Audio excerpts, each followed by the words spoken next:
stranger sa inyo, hindi nyo kumag-anak. But it's been good to us. It has been good given to my sons. Meron siya magmahal na tao, ay hindi ka kumag-anak. In fact, yung example kanina, pamangkin lang, yung pinaghirapan niyang bahay at lupa sa Cabias, was able to build it up. That's the kind of life na pinakita ni Daddy Stephen. Make this as a step of faith that will bring your family closer to one another and closer to God. Kay Dr. Stephen and Attorney Joan, kay Attorney Brian and Attorney Dana, kay Christine and Anthony, and kay Stan and Michael. Also, Mark and Madel, and to the 6 grandchildren, Cyril, Brianna, Bram, Ayla, Michael, and Simon. Do you really love your dad, Stephen? Take care of the good memories of your dad. Fulfill his dreams by living it out for those who are left behind. Fulfill yung dream ni Daddy Stephen for all of you, including his grandchildren. For Mami Lani, Dr. Stephen, Attorney Brian, Mark, Christine, Stephen. Take care of one another. Hindi yung away-away pag nawala na si Daddy. Love one another. Be a good example, living example na pinakita din ni Daddy. It's been good. We have seen His goodness. His goodness. Sabi sa John 12:24, it is a fact that a grain of wheat must fall to the ground and die before it can grow and produce much more wheat. If it never dies, it will never be more than a single seed. We're all familiar kung sa Isabela, yung pangkaraniwang pananim ay corn, right? Hindi pala ay corn. Yung isang corn lang, imagine yung one seed of corn, pag tinanim mo, magpuproduce ng mas maraming corn. Mas puproduce. Same way with Daddy Stephen. One life, at Daddy Stephen. Isang buhay lang. Pero yung buhay na nagpakita ng kabutihan. Ng kabutihan. Let that be an example. 5 children, 6, si Mami as a wife, 6 na buhay pa na meron maging example. Isang mabuting halimbawa, meron kang 6 na buhay magpakita. Parehas na kabutihan. November 5, 2025, November 5, will be a day that will be a part of the Pua family's history. It's a time of grief for the family, friends, and friends of Daddy Stephen. For those who are left behind by him, let the day after grieving be a time of a new beginning, of producing more weeks of good things to happen, a time to hope, to care, to love, to show your faith. Alam niyo si Daddy, nag-wish pa siya na bumalik sa Kawayan. So it was his wish. Wish that he could still go back to Kawayan City. The last time that he left for Manila, basically for medical reasons. It was not his intention, dito mag-end. Never. It was his hope to go back. Last June 28, 2025, I sent this message sa family asking, how was Daddy Stephen? The reply was, okay naman siya. Antay na lang magpusang lumagan. Pasalamat sa Diyos. It was at that moment. So waiting na lang, makalakad, makabalik sa Kawayan, Isabela. He was not able to make it. Unfortunately. Daddy might have missed his morning habits in Kawayan. Morning habits, like what? O ba? Kasi nasa taas ang room niya eh. So bababa siya doon. Mamimiss niya for sure yung masarap na luto ni Jimmy or ni Gemma. Probably he will miss that. Ano ba si Jimmy na yun? Kung si Jimmy, wala na yung kanyang pinagdilingkuran. For so many years, he will miss that. A man na until his last breath, kinukonsider pa yung mga taong nagtrabaho, tumulong sa kanya. Hindi na niya magagawang mag-commits, pagpalipas oras. Hindi ko daw. Visited po, yung mga kalaro niya daw. Hindi na niya maawit ang let it be. But he is in a better place now. He is in a better place now. with the Lord. No more pain. Tears are wiped away. You know, Psalm 23 is a good reminder for all of us. Kung familiar kayo sa Psalm 23, yung Psalm 23, sabi na pag alam niyo yung Psalm 23 line, di ba? The Lord is my shepherd, I shall not be one. He makes me lie down in green pastures. He leads me beside quiet waters. He restores my soul, guides me in the path of righteousness for His name's sake. Look at this line. Even though I walk through the valley of the shadow of death, I will fear no evil, because you are with me. Rods, your staff, they comfort me. You prepare a table before me in the presence of my enemies. You anoint my head with oil, my cup overflows. Then that's this last line. Surely, goodness and love will follow me for the days of my life. I will dwell in the house of the Lord forever. That is Stephen's Pua, yung verses na binasa natin. Became true to his life. True to his life. A good manifestation of the biblical truth. Yung last line, dun sa Psalm 23, and I will dwell in the house of the Lord forever. There's no better place than that, dwelling in the house of the Lord forever. At this juncture, can we invite you family members? We'll just pray for you as we close. Mami, Dr. Stephen, Dr. Brian, Christine, Steph, Mark.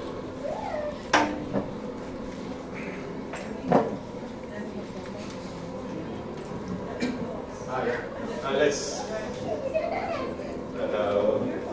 Attorney Dana, the wives, Anthony Joan, Anthony. We have to look inside one of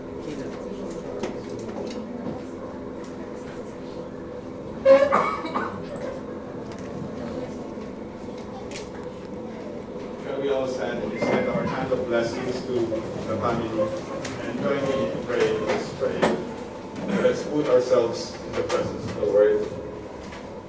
Heavenly Father, we come before you with heavy hearts, lifting up this beloved family who mourn the loss of our brother Stephen Pua, a husband, father, and grandfather, Lord. We thank you for the gift of his life, for the love he shared with his devoted wife over 50 years, and for the legacy he leaves to his 5 children and their spouses here, and 6 grandchildren. Father, we ask that your presence surround this family, be their comfort in sorrow, their strength in weakness, and their hope in the midst of grief. Wrap your loving arms around this wife, Mami Lani, as she faces the days ahead without her lifelong companion. May she feel your peace that surpasses all understanding, and may her heart rest in the assurance of your eternal promises. Lord, remind every member of this family that though they grieve, they do not grieve as those without hope. For you, Jesus, have conquered death and promised eternal life to all who believe in you. Let that hope shine brightly in their hearts, knowing that one day they will see him again in heaven, rejoicing together in your glorious presence and praising you forever. Until that day, grant them courage to live in faith, love, and unity, carrying the godly legacy that Daddy Stephen left behind. Fill their home with your peace, their hearts with gratitude, and their spirits with joy that comes from knowing you are near. All of this we pray, Lord, in the precious name of our Lord and Savior, Jesus Christ. And everyone says, Amen. Amen. Amen.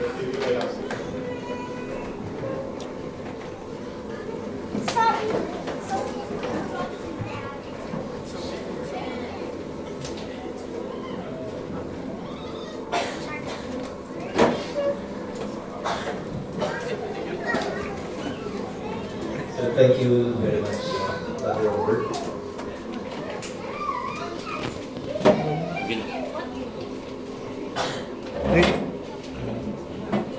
So, may invite the family who wants to give the mother and the father to say something about your father or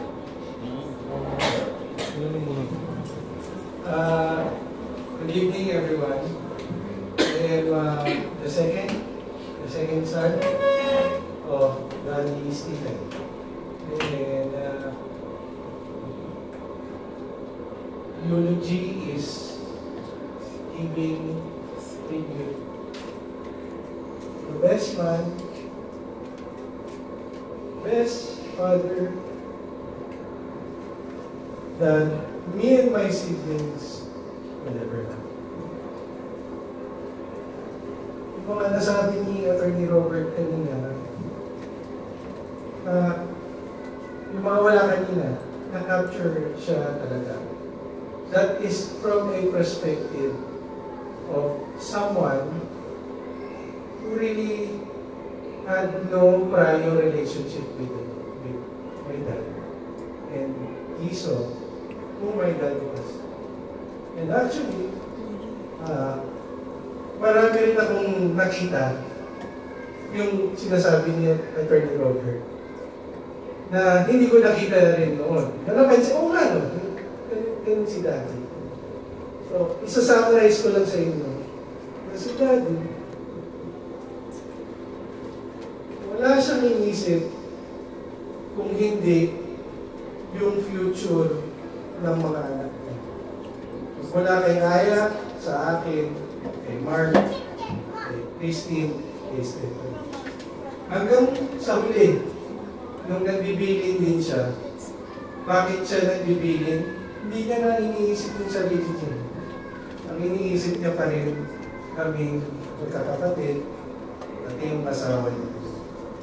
Ganon si Daddy pagmahal talaga. Tapos ang bilin din niya, alam ko yan na nung time na ginagamot siya, may mga times na nag-argue rin kami ng magkakapatid namin, na kami magkakapatid. Ang sinasabi niya lang na nasasaktan siya kapag nagkakagulo kami magkakapatid. Ayaw niya yan eh. Ayaw niya yung nakikita niya na nahihirapan at yung mga anak niya dahil sa kanya. Ayaw niya yan. That's why, yung si Daddy, nung nabubuhay pa, gusto niya lang talaga makapag-provide. Nakita ko kay Daddy kung paano mag-provide. Kahit na bumabaksak na yung negosyo niya that time.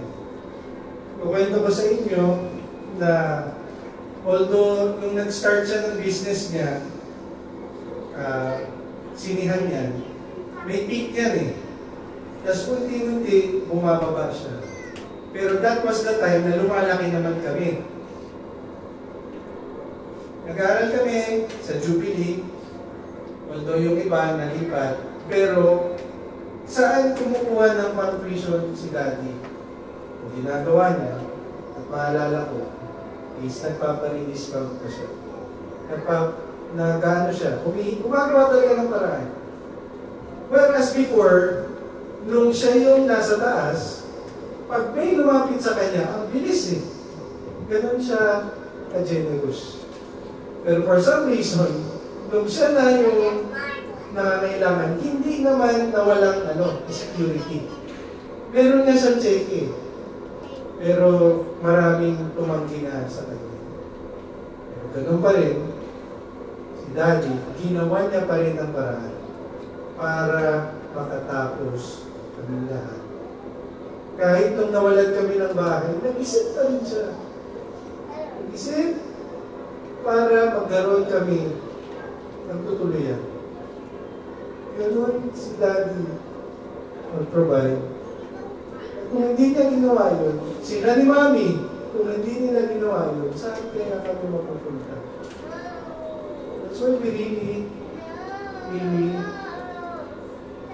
love and sobrang thankful kami kay Daddy. Medyo mabilis namin siya.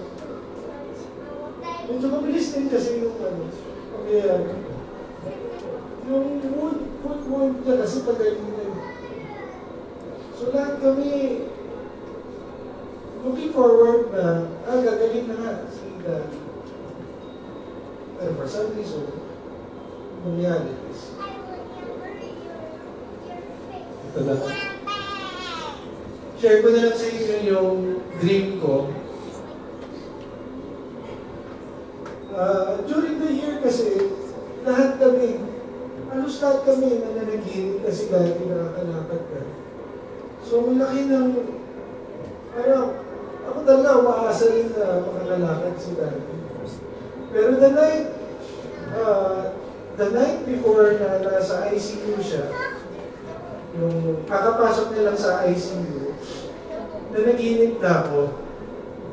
Ang panaginip ko is yung monitor ng yung nagagano.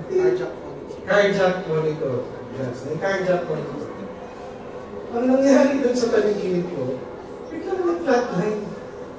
Sabi ko, nag-flatline, paano na? Pero, after ko makita na nag-flatline, nakita ko siya, nakatayo na. Nakatayo. Sabi ko, hindi na pala kailangan. Kasi, nakatayo na si Daddy. So, siyempre ako umaasa na.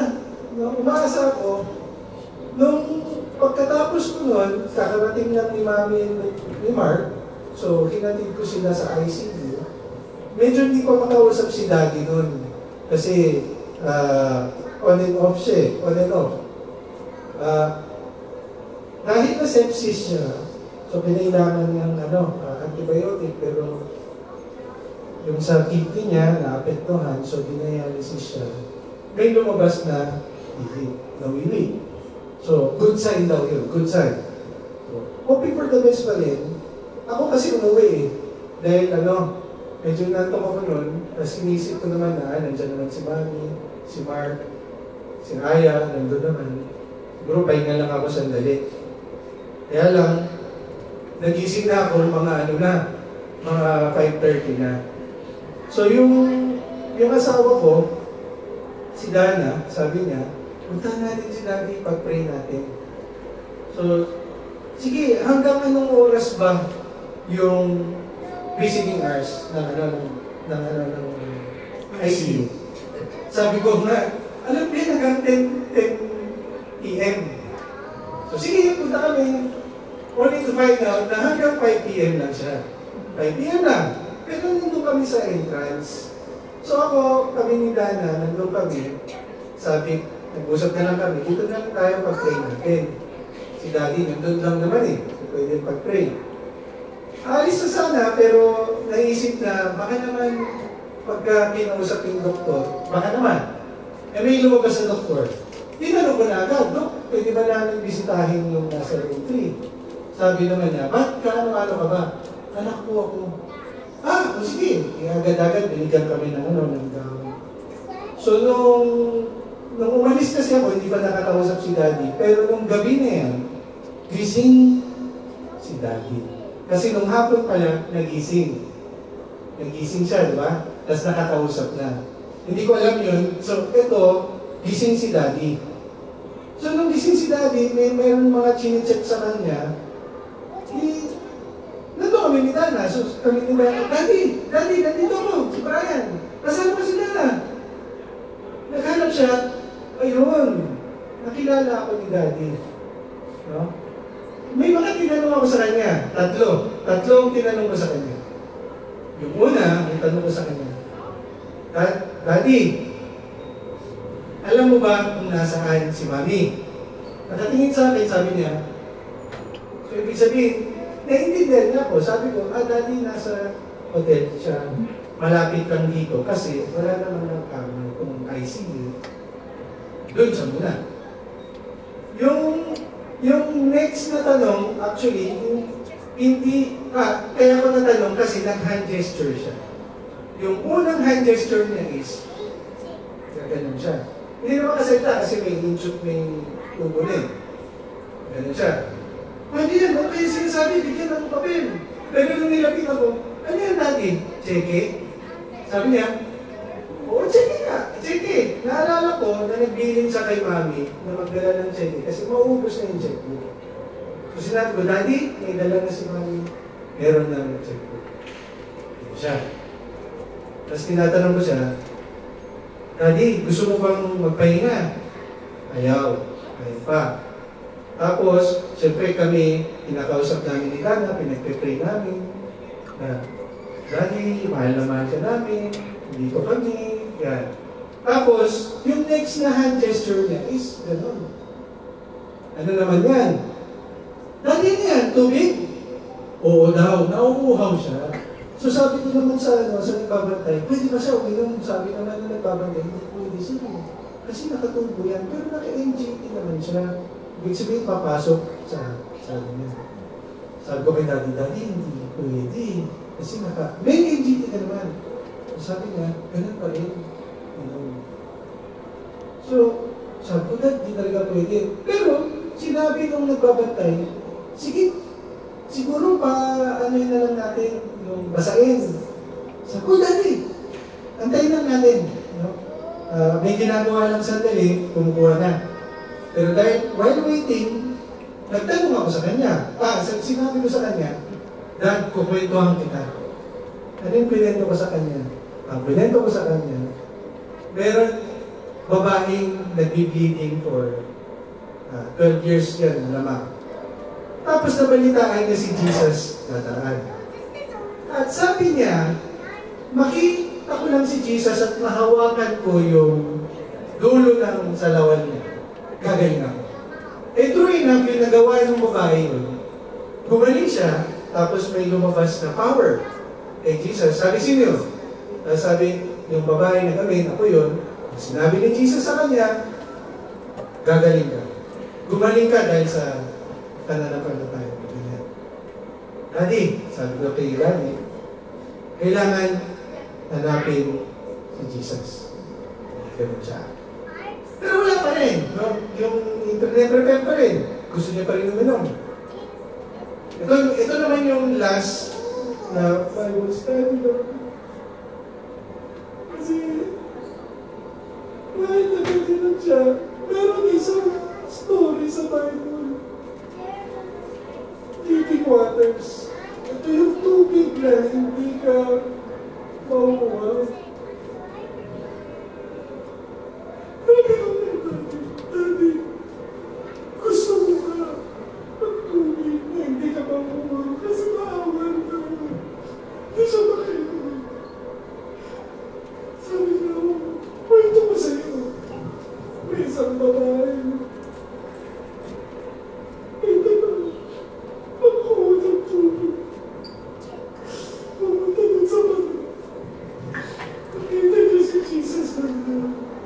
Si Jesus, humingi ng tubig sa kanya. Ano sabi ng babae? Humingi ka ng tubig sa akin, yung Hudyo ka. Ako, Samaritan. Hindi siya ito, hindi Samaritan. Samaritan ako. Ibig sabihin, bakit tayo nag-uusap? Dapat na magkaaway tayo. Paano ganun yung tema niya? Sabi naman ni Jesus, kung alam mo lang kung sino ako, ikaw mismo hihingi sa akin ng tubig. Kasi itong tubig na ibibigay ko sa inyo ay tubig na hindi ka na mauuhaw. Sabi naman ng babae, uy, okay ang tubig mo pero wala ka naman pangkuhan ng tubig. Pero okay yan. Pwede mo ba akong bigyan ng tubig na yan? Sabi naman ni Jesus, sige tawagin mo yung asawa mo. Sabi, bigla na lungkot yung babae. Sabi ng babae, ay, wala akong asawa. Sabi naman ni Jesus, totoo yung sinasabi mo. Kasi nga,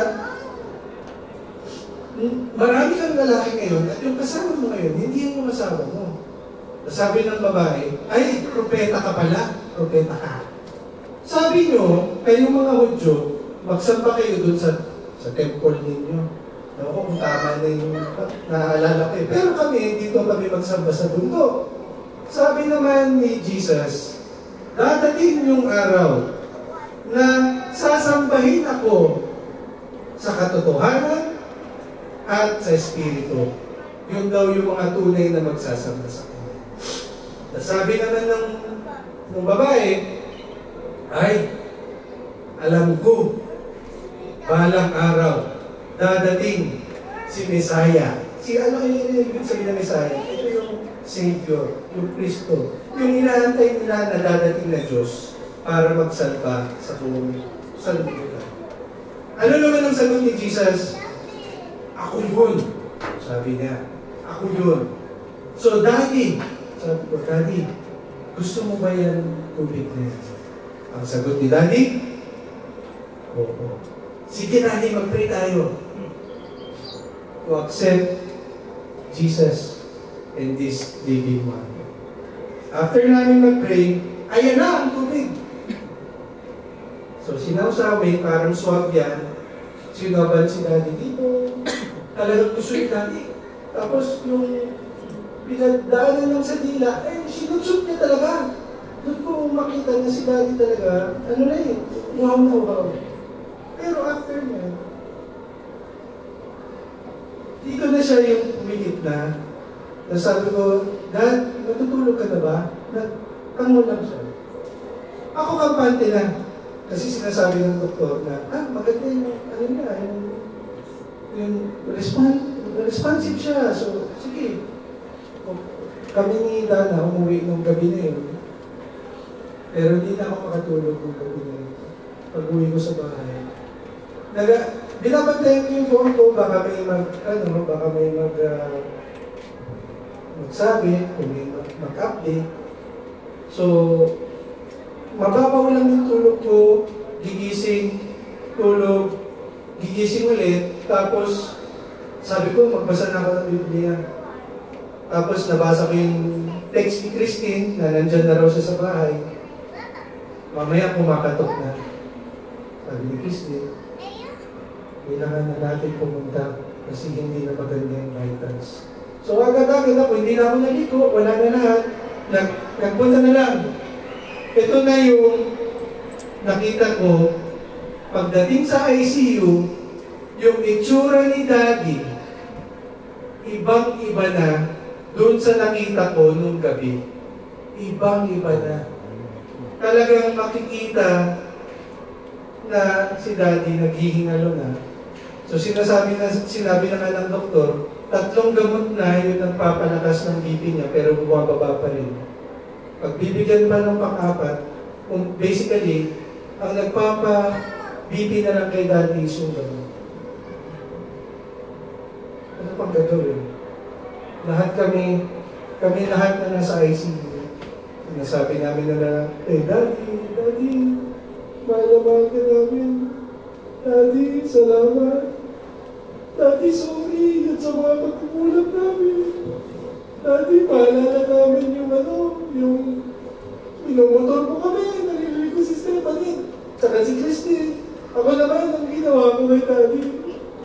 Kasi maalala ko yan, pagkaling sa Isabela, siya. Tulog yan nandun siya sa kama. Ako naman, bata pa. Malagay dyan ni Daddy. Hihigaan ko yan sa tiyan. Pinapakinggan ko yung may kumakanan sa tiyan niya.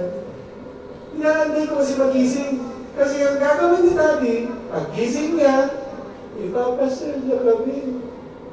So, excited ako. Andun si Daddy. Pero tulog ko Kasi natin mo lang. Sabi ko kay Daddy, ginagawa ko ito sa iyo. Hindi na kasi magiging last time na.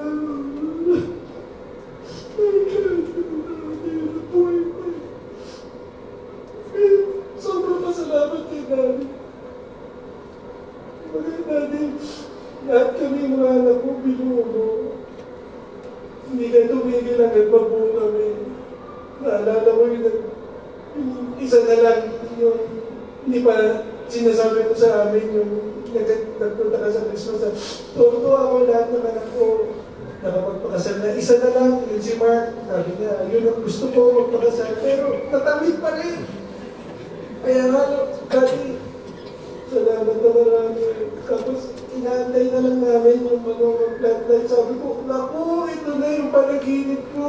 Magpa-flatline na, isa-isa na nagpa-flatline. Tapos nawawala niya sa akin. Pero ngayon, alam niyo, naisip ko, ang panaginip ko kasi, hindi nagtapos sa flatline. Ano yung kasunod doon sa panaginip ko? Tinatanda ko na kayo. Nakatayo na si Daddy. Hindi na kailangan i-monitor niya. Bakit? Kasi magaling na siya. Total healing, kasama na pa niya ni Jesus Christ. Amen. Yan ang ngayon, ang nangyari kay Daddy. Gusto ko rin i-share sa inyo. Ngayon, nalulungkot na lang ako, hindi dahil sa yung nangyari. Lahat kami malungkot kasi alam namin na mamimiss namin si Daddy. So, as a tribute, Daddy, alam ko I will speak for all of my siblings and even kay Mami. Salamat na marami. Salamat. So, yun lang ang masishare ko sa inyo. And thank you so much for joining us and for being with us. Tapos tomorrow, we will have 2 services. 4 o'clock will be Father Boy. Father Boy is close sa family namin. Tapos sa 7 o'clock, may wake service pa din. So, dalawa yun. So, we invite you again kung may time kayo. And with that, thank you very much. God bless po. Huwag kayo alis, may pagkain po. Meron po tayo lamay showcase dyan. Maraming pagkain. No? Kain kayo, ha? Kain. Thank you and God bless po. Thank you, everybody. So on behalf of Pua's family, I would like to sincerely thank each of you for being here tonight. And your presence, your prayers, and your many expressions of love and concerns mean so much to them during these difficult times. So we deeply appreciate the comfort and support you have extended to this family. And the program has ended, and praise be to God.